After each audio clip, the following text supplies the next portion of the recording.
নবীজির রিশতা, ওর বেটা ওর বেটি, নবীজি তো বেটা যেগুলো নাবালক মরে গেছে, বেটা বেটি জামাই আর আলী রাদিয়াল্লাহু তাআলা আনহু আর তার বংশধারা যেগুলো হাসান আর হোসেন অন্যান্য আছে, এদের এটা নসলটা থাকবে আর এদের বংশ পরিচয়টা থাকবে। বাকি পৃথিবীতে কোনো বংশ থাকবে না। এই মুন্না বংশ, এই পাঝরা বংশ, এই মোড়ল বংশ, এই কুড়া বংশ, এই টেঢ়া বংশ, কোনো বংশ থাকবে না কিয়ামতের দিন, সব শেষ। 1 ঘন্টার যদি জাহান্নামে যেতে হয়, আপনি বলেন যে দুঃখটা রাখবেন কোথায়? মাত্র 1 ঘন্টার জন্য। কিসের জন্য হলো? এতটুকু নেকি কমে গেল তাই। কিছু কিছু মুসলমানকে 1 দিনের জন্য জাহান্নামে যেতে হবে, কেন যে তার এতটুকু পরিমাণ কমে গেছে। কিছু কিছু মুসলমানকে 1 সপ্তাহের জন্য জাহান্নামে যেতে হবে, কিছু কিছু মুসলমানকে 15 দিন, কিছু কিছু মুসলমানকে 1 মাসের জন্য জাহান্নামে যেতে হবে। আবার এমনটা যদি হয়ে যায়, তোমার নেকি এবং তোমার বদি, তোমার পাপ যদি দুটোই সমান হয়ে যায়, দুটোই যদি সমান হয়ে যায়, আল্লাহ রাব্বুল আলামিন বলছেন তোমাকে জান্নাত এবং জাহান্নামের মাঝখানে একটা মাস্টার প্ল্যান বাঁধ তৈরি করা আছে। ওই বাঁধের উপরে তোমাকে খাড়া করে দেওয়া হবে। যতক্ষণ পর্যন্ত তোমার পাপ কিছুটা ধুয়ে মুছে সাফ না হবে, ততক্ষণ পর্যন্ত জান্নাতের মুখ দেখতে দেওয়া যাবে না। আর আরাফের ভেতরে যে দাঁড়িয়ে থাকবে, কতদিন দাঁড়িয়ে থাকবে? যতক্ষণ পর্যন্ত গুনাহগুলো ধুয়ে ধুয়ে কিছুটা হালকা না হবে, ততক্ষণ ওখানে দাঁড়িয়ে থাকতে কি ভালো লাগবে? আল্লাহ রাব্বুল আলামিন বলছেন তোমার যে দিকটা জাহান্নামের দিকে থাকবে, সেই দিকটা জাহান্নামের ঠেলা ভোগ করবে, আর যে দিকটা তোমার জান্নাতের দিকে থাকবে, সেই দিকটা আরাম পাবে। একই টাইমে ঠেলা, একই টাইমে আরাম। এটা কেমন হলো আরাম? এটা তো আরাম নয়, এটা হলো ব্যারাম। এইভাবেই তোমাকে থাকতে হবে ওই জায়গায়। শোধ হবে 8 দিনে, তারপরে যাও জান্নাতে। দাড়িপাল্লা কার? এই সমস্ত মুসলমানদের, যারা নেকিও করে আর যারা পাপও করে, দুটোই চালিয়ে যাচ্ছে।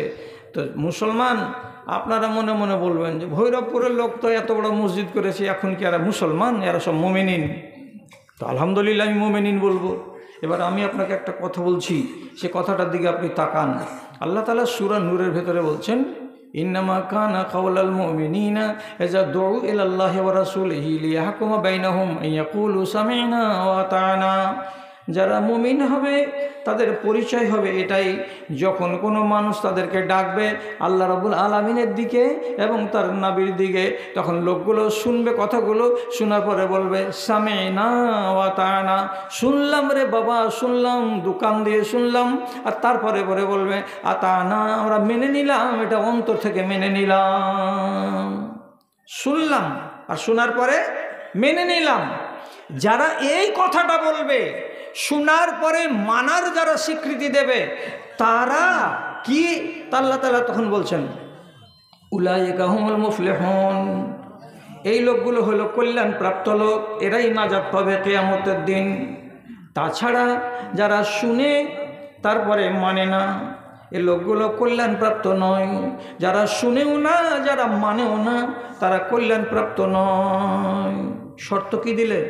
সূরা নূর বাংলা তরজমা যার বাড়িতে আছে 51 নম্বর আয়াত আল্লাহ তাআলা যে বললেন, যে ডাকবে এদেরকে আল্লাহ এবং রসুলের দিকে, কথা শুনবে আর শোনার পরে বলবে শুনলাম আর অন্তর থেকে মেনে নিলাম, তুমি কামিয়াব। এইবার আপনি বলুন, আল্লাহ তাআলা আপনাকে ডেকেছেন কোরআন মাজিদের টোটাল 79 বার। আওয়াজ করেন কয়বার? 79 বার। কি বলে ডাকছেন আল্লাহ তাআলা? দাদারে, ভালো করে কথাগুলোর প্রতি গুরুত্ব দাও। এই যে বুড়া বটগাছ আছে, আমি না কখন যে উল্টা পড়বে তো কোনো ঠিক ঠিকানা নেই। আমি যতক্ষণ সময় আপনার গত করব, পাই করে আপনাকে ভালো ভালো কথা আপনার মগজে দিয়ে যাব। আবার আর একদিন বলবেন যে এই কথা তো আমাদেরকে কেউ বলেনি। কেউ না বললে তার দোষ, আমার দোষ নয়। আপনাকে আমি বলে দিচ্ছি, ঠিক করে কথাগুলোকে শুনুন। কোরআন মাজিদে আল্লাহ তাআলা আপনাকে ডাকলেন কতবার? 79 বার। কি বলে ডাকছেন? ইয়া আইয়ুহাল্লাযীনা আমানু, ইয়া আইয়ুহাল্লাযীনা আমানু, হে ইমানদার লোকেরা। তারপরে রব্বুল আলামিন কি বলবেন? সোজা কথা, ৭৯ বার ডেকেছেন, ৭৯টা কথা বলার জন্য। ঠিক নেবে? ঠিক ৭৯ বার ডেকেছেন একই কথা বলার জন্য না ৭৯টা কথা বলার জন্য? ৭৯টা কথা বলার জন্য আপনাকে ডেকেছেন। কতবার ডাকলেন আমার মাবুদ? ৭৯ বার ডাকলেন। একবার ডাকছেন আপনাকে কি বলে? ইয়া আইয়ুহাল্লাযীনা আমানু দুখুলু ফিস-সিলমি কাফা। ও মুমিনেরা, যত দুনিয়াতে বেঁচে আছো, জগন্নাথপুর আর টালবাংরুয়ার সিরিজ বনাম আর ভৈরাপুর সব মুসলমান মুমিনকে বলছি, তোমরা ইমানের সীমানার ভেতরে সম্পূর্ণরূপে প্রবেশ করে যাও। ইমানের সীমানাতে থাকো, ইমানের বাইরে থাকিও না। দাদারা চালা করেন তো একটু। বুড়ি কাবাডি তো খেলেছেন ছোটোকালে, তো বুড়ি যে ঘরখানে থাকে এটা বড় না ছোট? ছোট। বুড়ির যদি পা খান্ডা আঁকের উপরে থাকে আর আপনি যদি ওকে ছুঁয়েলেন, ওইটা পুড়িল হয় না? হয় না? পুড়িল হয়। আঁকে পা কেনে দিলি তুই? তোকে থাকতে হবে আঁকের ভিতরে। আঁকে কেন পা এলো?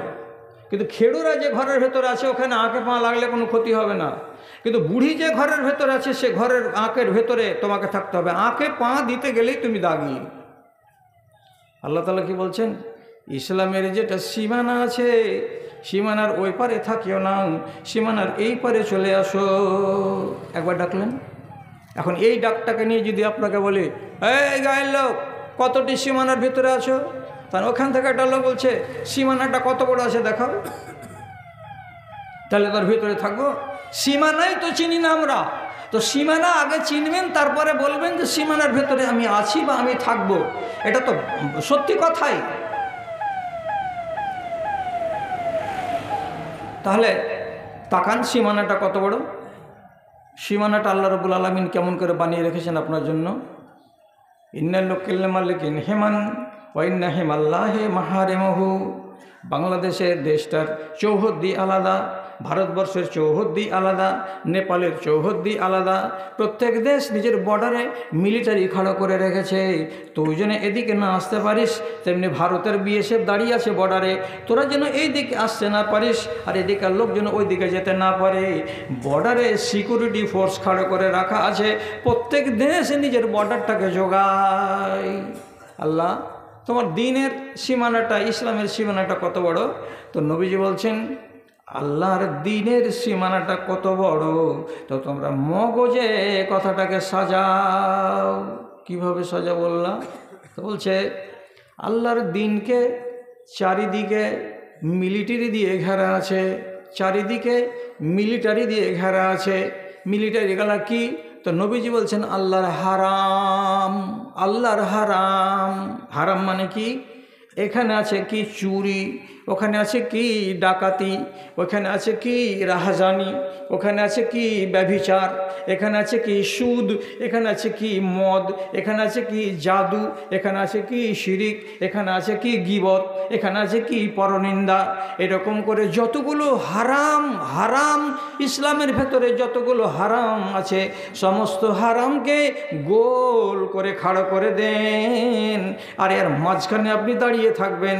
আপনার জীবনে কোনো দিন যেন কোনো একটা হারামের সঙ্গে মুলাকাত না হয়। জীবনে কোনো দিন একটা হারাম যেন আপনার কাছে আসতে না পারে আর আপনি যেন তার কাছে না যান। ওটা হলো বর্ডারের ফোর্স, ওরা হলো বিএসএফ।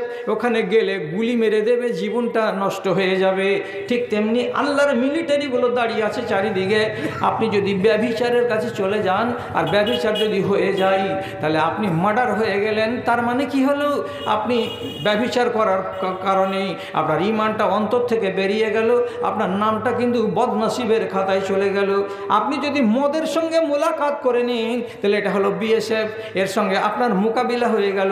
বিএসএফ যেমন গুলি মারতে গেলে জীবন মেরে দেয়, জীবন চলে যায়, তেমনি আল্লাহর এই হারাম মিলিটারির সঙ্গে যদি মোলাকাত হয় তো ঈমান চলে যায়। সীমানা কত বড় আছে বের ভাবেন, এর ভেতরে আপনি থাকবেন। আল্লাহ আরেক জায়গাতে বলছেন, কোরআন মাজিদে ৭৯ বার ডেকেছেন, ৭৯ বার, লা তাকরাবুজ জিনা। ও ইমানদারেরা, ব্যভিচারের নিকটে যেও না। আবার আল্লাহ এক জায়গাতে বলছেন, ও ইমানদারেরা সুদের কারবার ছেড়ে দাও। আর একবার আল্লাহ তাআলা কোরআন মাজিদে অন্য জায়গাতে ডেকে বলছেন, ও ইমানদারেরা যখনই আজান কানে পড়ে যাবে, নুদিয়া লিস-সালাতে মিন ইয়াউমিল জুমআতে ফাসাউ ইলা যিকরিল্লাহ, সাথে সাথে কাজ ফেলে দিয়ে মসজিদে যাও। তাহলে আল্লাহ তাআলা ৭৯ বার ৭৯টা কথা আপনাকে বললেন তিনি আমার রব। এবার আপনি বলুন কতটি ছেড়েছেন? আল্লাহ তাআলার ডাকে আপনি সাড়া দিয়েছেন ঠিকঠাক করে? যে আল্লাহ আপনাকে ফ্রিতে দিয়েছেন হাওয়া, ফ্রিতে হাওয়ার দাম লাগে না। ফ্রিতে দিয়েছেন সূর্যের তাপ, এই মিটারের রিডিং নিতে আসে কেউ? আসে না। আপনাকে আল্লাহ তাআলা ফ্রিতে দিয়েছেন রোদ যে আপনি পাচ্ছেন, হাওয়া যে আপনি পাচ্ছেন, জমিনে যে আপনি চলছেন, আর পানি যে আপনাকে আল্লাহ তাআলা দিচ্ছে, এগুলোর দিকে একটা হিসাব করেন। একটা এত বড় ট্যাঙ্কি দিয়ে আসছে, 20টা টাকা দাও মুলি সাহেব, দেয় না? বড় ট্যাঙ্কিগুলো 20 টাকা। একদিনই 8টা-10টা লোকের যদি পরিবার হয় তো প্রতিদিন 20 টাকা। আল্লাহ তাআলা জীবনে বলেছেন যে আমাকে পানির দাম দাও? বলেন না। কোনো খাতাতে লেখা নাই, শরীয়তের কোনো জায়গাতে লেখা নাই যে আল্লাহ তাআলা পানির দাম চেয়েছেন। তবে আল্লাহ তাআলা এই কথাটা বলছেন যে আমার নিয়ামতকে ভোগ করার পরে আমাকে স্মরণ করিও। হাওয়া নাকে টানছেন, আল্লাহ তাআলা যদি হাওয়াকে অর্ডার করে বলে যে এই 5 হাত উপরে উঠে যা, নিচে থাকবি না। হাওয়া আছে কিন্তু 5 হাত উপরে আছে। এবার বাপ বেটা কী করবেন? কুদ্দা হাওয়া নেবেন, উপর দিকে উঠবেন আর হাওয়া টানবেন, কতক্ষণ বাঁচবে প্রাণীরা? আল্লাহ তো এমন করে না। যদি রোদ না দেয় আল্লাহ রাব্বুল আলামিন, যে রোদ উঠবে না, তাহলে কি হবে? পৃথিবীতে একটা গাছে মুকুল ফুটবে না, পৃথিবীর একটা পাখিতে ডিম দেবে না, পৃথিবীর কোনো একটা মহিলার পেটে বাচ্চা জন্মাবে না। যদি সূর্যের তাপ না আসে রব্বুল আলামিনের, তাহলে সারাটা দুনিয়া বরবাদ হয়ে যাবে, বেকার হয়ে যাবে। মানেন কি না কথা? তাহলে এতগুলো জিনিস দিয়ে আল্লাহ তাআলা আপনাকে ডাকছেন, ও বান্দা এটা করো। আপনি এগিয়ে এসছেন কি? আমাদের তুমি সব কিছু দিয়ে নিজে কি পেয়েছো প্রভু আমার? কয়টি মানুষ শিরনত করে তোমাকে বুঝায় হক তোমার। বাঁচিবার তরে রিজিক দিয়েছ, আমরা পেটে খাই। কি মধুর আলো বাতাসে দাঁড়িলে লাগে আমাদের গায়ে। চিরদিন তুমি দিতেই থাকিলে, মূল্য কোনো দিন নিলে না তার। আমাদের তুমি সব কিছু দিয়ে নিজে কি পেয়েছো প্রভু আমার? কয়টি মানুষ শিরনত করে তোমাকে বুঝায় হক তোমার। যাহাদের তুমি জন্ম দানিলে শ্রেষ্ঠ জীবের কুলে, বিনিময়ে কিছু নিবে উপাসনা। কোরআনে ঘোষণা দিলে তুমি, কোরআনে ঘোষণা দিলে হারামের তারা পসরা সাজিয়ে গরম করেছে পাপ বাজার। আমাদের তুমি সব কিছু দিয়ে নিজে কি পেয়েছো প্রভু আমার? কয়টি মানুষ শিরনত করে তোমাকে বুঝায় হক তোমার। ৭৯ বার আল্লাহ ডাকলেন। হিসাব করে দেখেন, মদ খেও না, মদ ছাড়া মুসলমান নেই, নিশা ছাড়া মুসলমান নেই। কত বুঝতে পারলেন তো? নিশা ছাড়া নেই। যদি আপনি বিশ্বাস না করেন, তাহলে এই গ্রামের 15টা ছেলে সকালবেলায় আমাকে দেন, এখানে এনে দেন, আমার সামনে এনে দেন। ওই ছেলেটিকে আমি আমার পকেটের টাকা দিয়ে চা খাওয়াবো, খাস্তা খাওয়াবো, আর ছেলেটিকে আদর করব, দোয়া দিয়ে দিব। শর্ত হলো এই, ওই ছেলেটি তিরাঙ্গা খায় না, গুটকা খায় না। দিতে পারবেন? 10টা ছেলে এই গায়ে, আল্লাহর কসম পাওয়া যাবে না।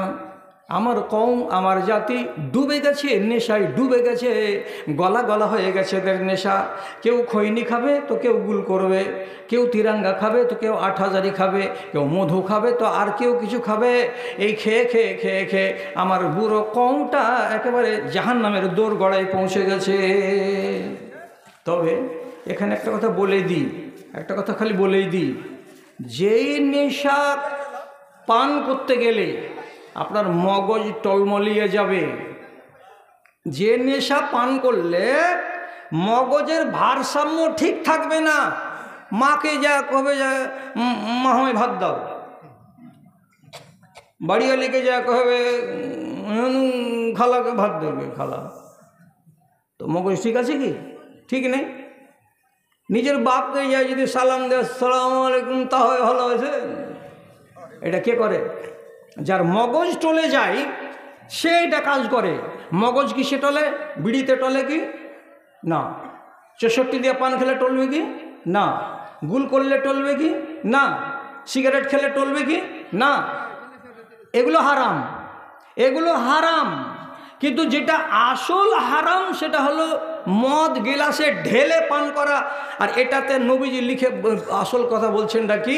মান শারিবাল খামরা ওয়া সাকেরা, যে ব্যক্তি মদ পান করলো আর তাতে সে নেশাগ্রস্ত হয়ে গেল, তো ওই ব্যক্তিটার 40 দিনের নামাজ কবুল হবে না। 40 দিনের নামাজ কবুল হবে না।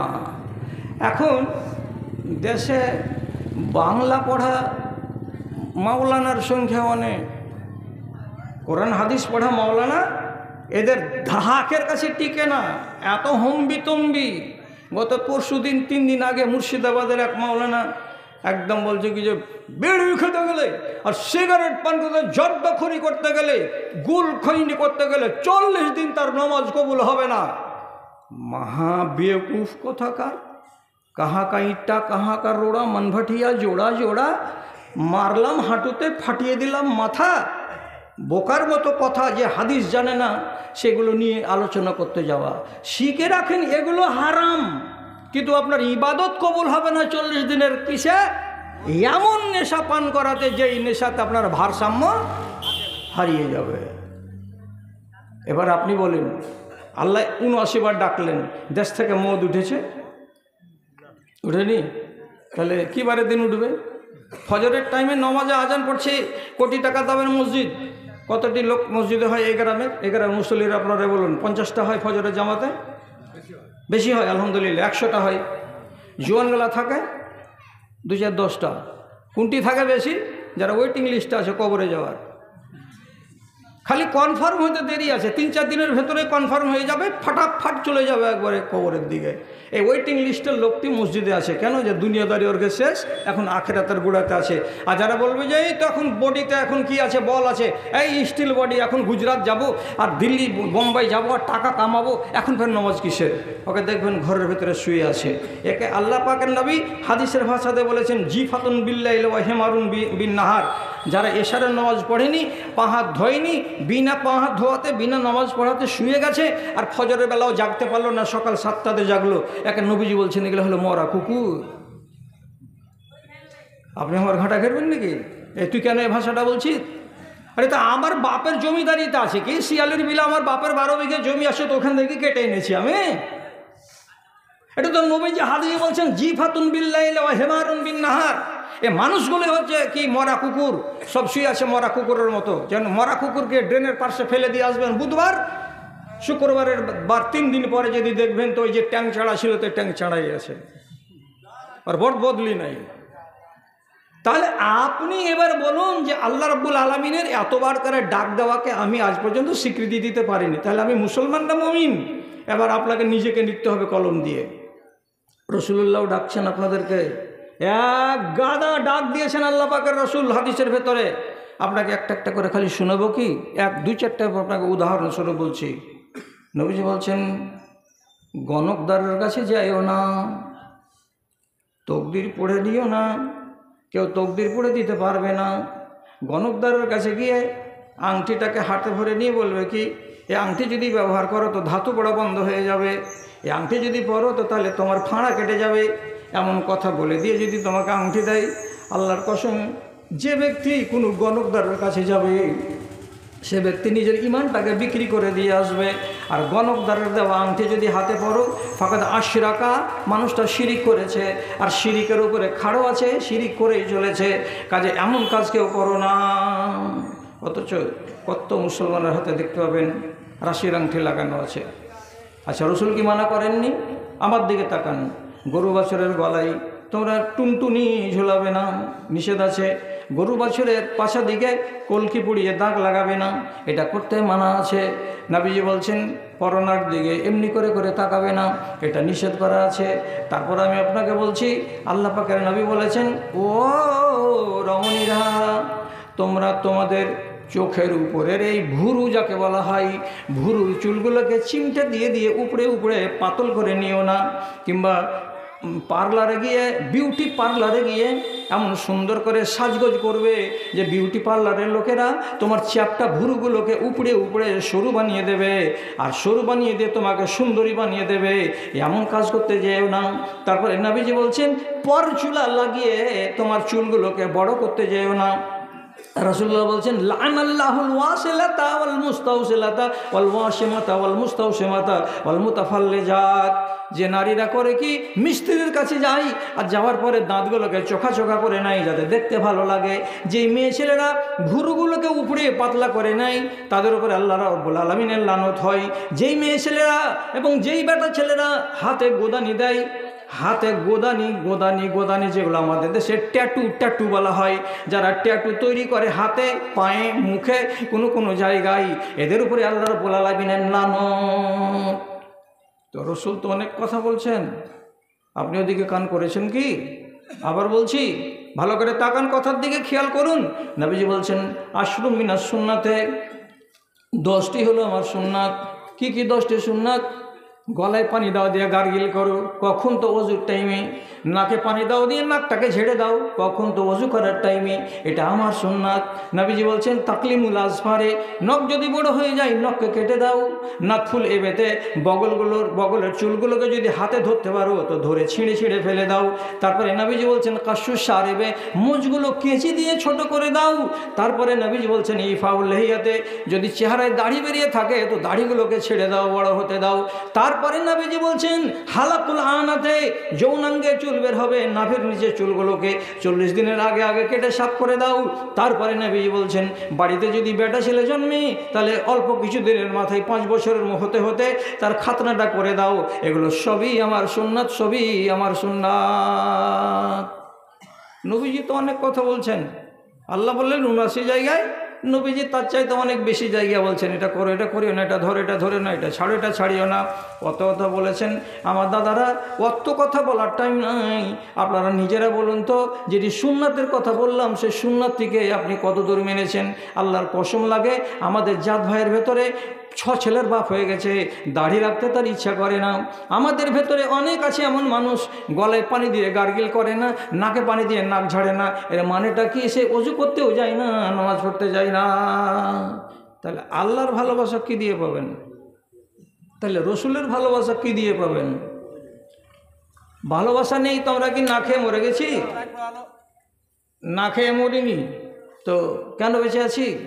আল্লাহ তাআলা বলছেন কাফেরকেও দানা দিব, মুমিনকেও দানা দিব, মুসলমানকেও দানা দিব, কাউকে না খাইয়ে মারব না। কিন্তু জেনে রাখো কাফেরদের জন্য দুনিয়াটাকে জান্নাত বানিয়েছি আর মুমিনদের জন্য দুনিয়াটাকে জেলখানা বানিয়েছি। আর মানেটা কি? তো নবীজি বলছেন জেলখানাতে যেমন সবগুলো সুবিধা পাওয়া যায় না, কষ্ট করতে হয়, ওই রকম মুসলমান রে তোরা দুনিয়াতে কিছুটা কষ্ট করতে হবে। কেমন কষ্ট জি আল্লাহ? তো আল্লাহ তাআলা নবী বলছেন চোখে টাটি লাগাতে হবে, মুখে টাটি লাগাতে হবে, কানে টাটি লাগাতে হবে। এর মানে কি? যেটা ইচ্ছা সেটাই কানে তুলিও না, যেটা ইচ্ছা সেটা চোখ দিয়ে দেখিও না, আর যেটা ইচ্ছা মনে লাগবে সেটাই মুখে ভরিও না। এটা হলো মুমিনদের জন্য জেলখানা। কিন্তু কাফেরদের জন্য তো এই লাইন নেই। ওরা যেটা ইচ্ছা সেটা করতে পারে, যাহা ইচ্ছা তাহা করতে পারে। তাহলে এটা আমার জন্য কষ্ট কি না? এই কষ্টটা যারা মেনে নিতে পারলো তারা হলো কামিয়াব, তারা কামিয়াব। কেন? যে নবীজি হাদিসের ভেতরে বলছেন, খেয়াল করুন কথার দিকে, খেয়াল করুন কথার দিকে। আপনার সাথে আমার কথা করা আছে রাত 12টা বাজতে 10 মিনিট এখনও দেরি আছে। তালগাছি বলছি, ভৈরবপুরের লোক, কথা উল্টা করিয়েন না, কথা উল্টা করিয়েন না। যেটা কথা রিকোয়েস্ট করেছি আপনাদের কাছে, আমার দাবিটাকে রাখেন। আর 9খানা মিনিট কথা বলতে গেলেই 1 ঘন্টা আমার পুরো হয়ে যাবে। আপনি চলে যাবেন তো চলে যাবেন। আর এইটুকু কথা দিচ্ছি আপনাকে যে যদি আমার শেষ হওয়া পর্যন্ত অর্থাৎ 12:30 পর্যন্ত আর 11টা মিনিট 9টা মিনিট আপনি দাঁড়ান, তো শেষখানে আমি আপনাদের সবার জন্য আপনাদেরকে সাথে নিয়ে বাপ মা দাদু নানি সবারই নামে একটু ছোট করে দোয়া করব। আপনি যদি শরীক হতে চান তো আমি 9খানা মিনিট আপনি আমাকে টাইম দেন, তারপরে আপনি এখান থেকে চলে যাবেন। আমি ওয়াজ করব না, আপনাকে পাকা কথা দিলাম। সেটা কি কথা বলছি? কষ্ট না করলে আপনি সুখ পাবেন না। কেন? কষ্টর মধ্যেই লুকিয়ে আছে আপনার সুখ। কেমন করে লুকা আছে? আপনাকে শুধু একটা কথা বলি, ভালো করে বুঝেন। নবী ইব্রাহিম একটা বেটা পেয়েছিলেন 80 বছর বয়সে। বেটাটার নাম ইসমাইল। আপনি নিজে বলেন তো, 80 বছর বয়সে যদি একটা লোক ছেলে পায়, বেটা পায়, তো কত আদরের হবে। আল্লাহ, স্বামী স্ত্রীর তাইতে গেছে ছেলের লেগো, শেষে যদি ছেলেটা পাওয়া গেল, তো 1 মাসের কচি বাচ্চা আর স্ত্রীকে আল্লাহ রাব্বুল আলামিন ইব্রাহিম নবীকে বলছেন, ইব্রাহিম তোমার বাড়ি হচ্ছে প্যালেস্টাইন, ওই ইসরায়েল দেশের কাছে আছে প্যালেস্টাইন, ওখানে তোমার স্ত্রীকে তুমি কাবার কাছে রেখে এসো, বাড়িতে রাখা চলবে না। নবী ইব্রাহিম স্ত্রীকে আর বেটাকে সাথে করে নিয়ে চাল ছাতু যা ছিল ব্যাগে করে নিয়ে হাঁটতে লাগলেন। 1 মাসের রাস্তা হেঁটে কাবার পাশে স্ত্রীকে রেখে দিলেন, বাচ্চাকে কোলে করে নিয়ে বিবি বসলো। কোরআনে আল্লাহ তাআলা লিখে রেখেছেন সাফ করে, টাইম নেই বলার। ওখানে প্যালেস্টাইন থেকে মক্কা নগরী কিলোমিটারের অঙ্ক করতে পারছি না, তবে এরোপ্লেনে 3.5 ঘন্টা আসতে টাইম লাগে, আর এরোপ্লেন 1 ঘন্টাতে 800 কিলোমিটার চলে। একটা এরোপ্লেন 800 কিলোমিটার চলে 1 ঘন্টায়, 3.5 ঘন্টা টাইম লাগে জেদ্দা পর্যন্ত আসতে।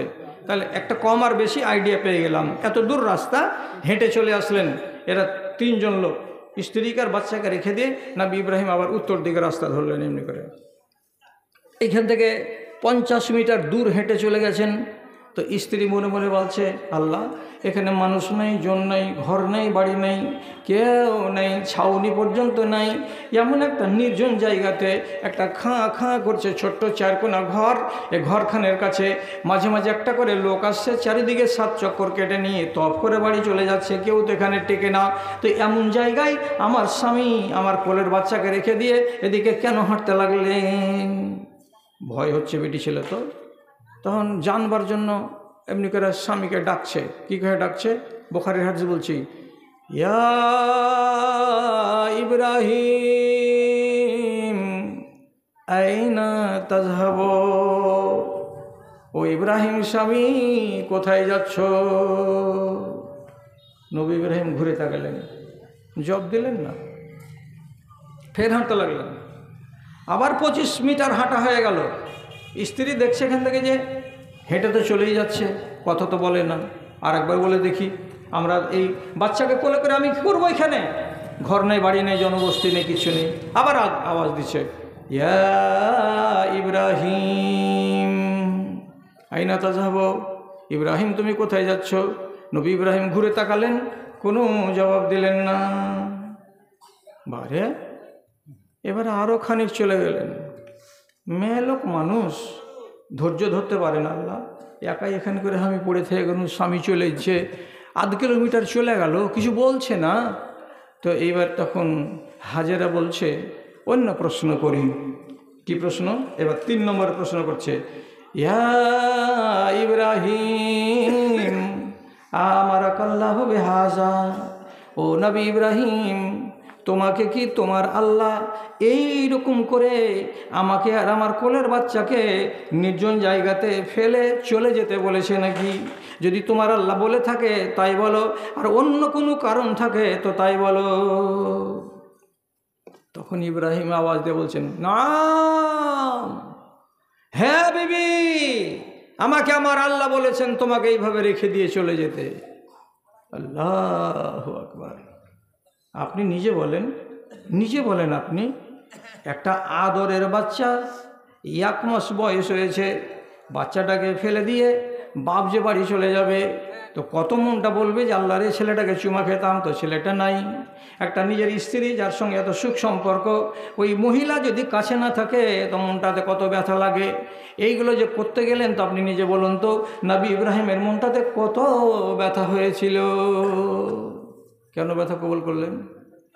কেন এত কষ্ট করলেন জানের উপরে? একটাই কথা, আল্লাহর আদেশ, আল্লাহর হুকুম। উনি যেটা বলেছেন সেটা করব, তাহলে উনি আমাকে রিজিক দেবেন, উনি আমাকে হাওয়া দেবেন, উনি আমাকে পানি দেবেন, উনি আমাকে ঈমান দেবেন। আর উনার কথা মেনে যদি কবরে যায় তো আমার আখেরাত কল্যাণকর হবে। আর উনার কথা যদি না মানি তাহলে আমি ধ্বংস হয়ে যাব। এ কথাটা নবী ইব্রাহিম জানের উপরে কষ্ট করে নিলেন, আর কষ্টটাকে মেনে নিলেন কে? তো বিবিও। লাভটা কি হলো? কি লাভটা হলো? কষ্টকে মেনে নেওয়ার কারণে আজ পর্যন্ত, এখন পর্যন্ত 1450 বছর থেকে বেশি হয়ে গেল দুনিয়াতে চলতেই আছে সিলসিলা। কি? ইসমাইলের পায়ের তলা থেকে জমজম ফুটলো, পানি ছিল না, পানি বেরিয়ে গেল। পার গুল্লার এড়িতে কোনো দিন পানি বের হয় খাল থেকে? আল্লাহর হুকুম। এবার আপনি শিখে নিলেন। আর সাফা মারওয়া 7 বার দৌড়ালো, পানি পানি পানি পানি পানি পানি। কে দৌড়ালো? হাজেরা। আজ হজ করতে যাবেন তো 7 বার দৌড়াতে হবে সাফা মারওয়া। কার স্মৃতি? হাজেরা। আপনি ওইখান থেকে একটু দূরে চলে যাবেন মিনার মাঠে। মিনার মাঠে যেতে গিয়ে নবী ইব্রাহিম ছেলেকে কুরবানি করতে গেছিলেন, শয়তান বিভ্রান্তি করেছিল। তার জন্য আল্লাহ তাআলা শয়তানকে পাথর মারার কথা বলেছেন। 3টা বুতকে 7টা করে 3 7 21টা পাথর মারতে হয়। কার স্মৃতি? নবী ইব্রাহিমের। তাহলে ইব্রাহিম নবী কষ্ট করেছেন। তো আজ পর্যন্ত ভারতবর্ষের কোন কথা, সারা পৃথিবীর যত হাজি আছে সবাই জানে। 7 চক্কর দিলাম, এই স্মৃতিটা কার? তো হাজেরার। কার বাড়িওয়ালি? তো নবী ইব্রাহিমের বাড়িওয়ালি। এই যে জমজম পান করলাম, ইনারাটা কোথায় ফুটেছিল? তো ইসমাইলের পায়ের গুল্লাতে ফুটেছিল। তাহলে স্মৃতিটা কার সঙ্গে জড়িয়ে? তো ইসমাইলের সঙ্গে জড়িয়ে। মিনার মাঠে যে পাথর মারছি কার সঙ্গে জড়িয়ে? তো ইব্রাহিম নবীর সঙ্গে জড়িয়ে। এই যে কষ্ট করে দিলেন, আল্লাহকে রাজি করলেন, তো তারা আজ দুনিয়াতে অমর হয়ে বেঁচে আছেন। ওরে সুবহানাল্লাহ, একটু কষ্ট করবেন না? ফজরের টাইমে 8টা তো কষ্ট হবে, এ কষ্টটা করেন। কেন? নবীজি বলছেন হুফাতিল জান্নাত বিল মাকারিহি ওয়া শওকাতে, আল্লাহর জান্নাতকে ঘেরা আছে কাঁটা তার দিয়ে, এবং আল্লাহর জাহান্নামকে ঘেরা আছে কলবির লতা দিয়ে। কলবির লতা মানে কি? মন যেটা চায় সেটাই করো, তাহলে জাহান্নামে যাবে। আর কষ্ট যেটা আছে, কষ্টের কাজ যদি করো তো জান্নাতে যাবে। জান্নাতকে ঘেরা আছে কাঁটা দিয়ে, আর জাহান্নামকে ঘেরা আছে কলবি লতা দিয়ে। কানে ইয়ারফোন লাগিয়ে সারাদিন গান শুনো, জাহান্নামে যাওয়া সহজ হয়ে যাবে। আপনি নামাজ পড়বেন না, নামাজ ছেড়ে দিয়ে বেহায়ায় ঘুরে বেড়াবেন, মন চাইছে ঘুরে বেড়াবেন, চ্যাটিং করবেন, মোবাইল চালাবেন, তাহলে পরে সহজে জাহান্নামে যাওয়া যাবে। আর ফজরের টাইমে যদি কনকনে শীতের দিনে বদনাতে পানি নিয়ে ওযু করে তো জানটাতে কষ্ট হয়। এই কষ্ট দিয়ে আল্লাহর জান্নাতকে ঘেরা আছে। এই কষ্ট করতে গেলে কাটা থাকবে না। আপনাকে 20 মনে 1 মণ যাকাত দিতে বলা হয়েছে, ওষুধ দিতে বলা হয়েছে। এটা দিতে বড্ড জানটাতে কচকচ করে কাটে। 20 মনে 1 মণ, 20 মনে 1 মণ কেমন করে দিব যে আল্লাহ? তো আল্লাহর হুকুমকে যদি মেনে নেন তো কষ্টটা জানে হবে। আর কষ্টটাকে যদি উপেক্ষা করে এটা কবুল করে নিতে পারেন তো এই কাঁটাটা সরে যাবে। আল্লাহর জান্নাতকে এই কাঁটা দিয়েই ঘেরা আছে। কথা বোঝা গেল? শুধু মনের আনন্দে জীবন কাটাবেন আর বলবেন মরবো, মরার পরে জান্নাত পেয়ে যাব। তো অত খ্যাপা মনে করিয়েন না আল্লাহর জান্নাতটাকে। এটা খুব দামি জিনিস, আর দামি জিনিসকে কিনতে হবে দামি টাকা দিয়ে। আর জানেন, শেষ কথা, আমার টাইম হয়ে গেছে, যেটুকু চেয়ে নিলাম। শেষ কথা, আপনাদের এই দুর্বৃত্তপনার কারণে হাদিসে লেখা আছে আল্লাহর পোকামাকড়গুলো কষ্ট পাচ্ছে মাটির তলায়। আল্লাহ পানি বন্ধ করে দিচ্ছেন, তখন বেচারারা পোকামাকড় কষ্ট পাচ্ছে। আল্লাহ পানি দাও, আল্লাহ পানি দাও। আল্লাহ বলছেন পানি দেওয়া হবে না। কেন পানি দেবে না? বানি আদম বজ্জলনের হয়ে গেছে, এদেরকে পানি দেওয়া যাবে না। শেষের বেলায় নবীজি বলছেন লাউলাল বাহায়াম তুমতেরু, দেশে যদি পোকা আর মাকড় আর গরু আর বাছর আর ছাগল আর ভেড়া অবলা জানোয়ারগুলো না থাকতো তো আমি তোমাদের মতো মানুষগুলোকে পানি আসমান থেকে দিতাম না। ওদের দয়াতে পানি পাচ্ছি। দাদারা, আপনারা অনেক কথা শুনলেন, আগামী দিনে অনেক কথা শুনবেন যদি বেঁচে বুঝে থাকেন। আপনাদের প্রোগ্রামটা যেভাবে চলেছে আজকে, হুঁশিয়ার মানুষ চালাতে পারেনি। প্রোগ্রামের সেটিংয়ে ভুল হয়ে গেছে, যার কারণে যেগুলো মানে দূর থেকে ডেকে আনা বক্তা তারাকে দিয়ে দিয়েছেন একবারে কানটাতে ওই শেষ দিকে। আর আগেকার সময়গুলো কিছু কিছু আপনাদের বরবাদ হয়ে গেছে। আমি এবার আপনাদের সামনে একটা কথা বলছি, কথাটার দিকে আমার তাকান। আমি খুব লম্বা চড়া হাঁক দিচ্ছি না, কথাটাকে ভালো করে শুনুন। আপনি আমার হাতে শুধু 20টা টাকা দেন নাইনিতাল জন্য, আর যার কাছে আছে 100 দেন, 50 দেন, আপনার কাছে আমি নিব। আমার কাছে আসেন, এসে আমার হাতে দেন। 1 2 নম্বর কথা,